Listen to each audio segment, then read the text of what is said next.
سے قرضہ نہیں اترتا اور میرے حالات بدتر سے بدتر ہوتے جا رہے ہیں، یعنی غربت جو ہے بڑھتی جا رہی ہے، میری غربت ختم نہیں ہوتی۔ تو صحابہ کرام کہتے ہیں کہ کچھ ہی دیر کے بعد، کچھ ہی دنوں کے بعد ہم نے اس کو دیکھا کہ اس کے جو حالات ہیں وہ اتنے اچھے ہو گئے کہ اس کے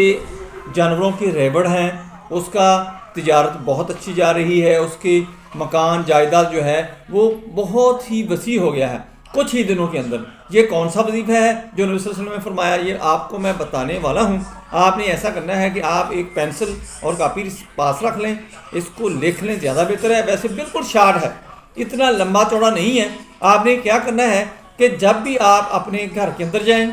جب بھی آپ اپنی دکان کے اندر جائیں، جب بھی آپ اپنی فیکٹری کے اندر جائیں، یا جس جگہ آپ نے کام کرنا ہو، اگر کوئی فارمر ہے، ایگریکلچرسٹ ہے، وہ اپنی زمینوں کے اوپر جب جاتا ہے فصل کو دیکھنے کے لیے، فصل کو پانی لگانے کے لیے،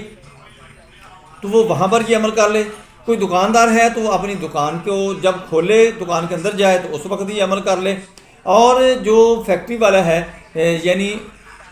اللہ نے اس کو وسیع کام دیا ہوا ہے لیکن وہ خسارے کے اندر چلا گیا ہے، تو وہ فیکٹری کے اندر جب بھی جائے تو اس وقت وہ اس عمل کو کالیا کرے، تو انشاءاللہ اللہ کی ذات اس پر رحم فرما دے گی، اس پر برکت ہی برکت نازل کر دیں گے، اور اس کی روزی ہی روزی ہو جائے گی، اس کے پاس روزی میں برکت ہی برکت ہوگی، انتہائی قسم کی اللہ کی ذات روزی عطا فرما دیں گے، اللہ کی خاص رحمت اس کے اوپر ہو جائے گی۔ آپ نے عمل کیا کرنا ہے؟ وہ عمل یہ ہے کہ جب آپ نے گھر کے اندر جانا ہے،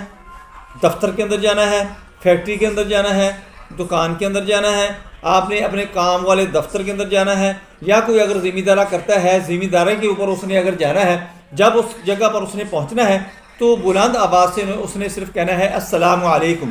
السلام علیکم ورحمۃ اللہ وبرکاتہ، اور اس کے بعد نبی صلی اللہ علیہ وآلہ وسلم پر درود شریف بھیجنا ہے، یعنی اللہم صلی علی محمد وعلی آل محمد کما صلیت علی ابراہیم وعلی آل ابراہیم انک حمید مجید، اللہم بارک علی محمد وعلی آل محمد کما بارکت علی ابراہیم وعلی آل ابراہیم انک حمید مجید۔ اور اس کے بعد 3 دفعہ سورۃ اخلاص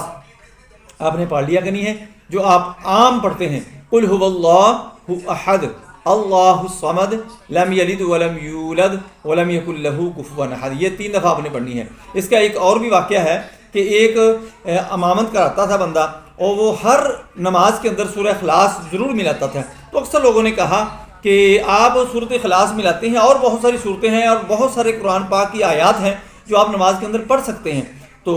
آپ وہ پڑھ لیا کریں۔ اس نے کہا کہ میں سورہ اخلاص کو نہیں چھوڑ سکتا اور سبھی کچھ چھوڑ سکتا ہوں، اور آپ کی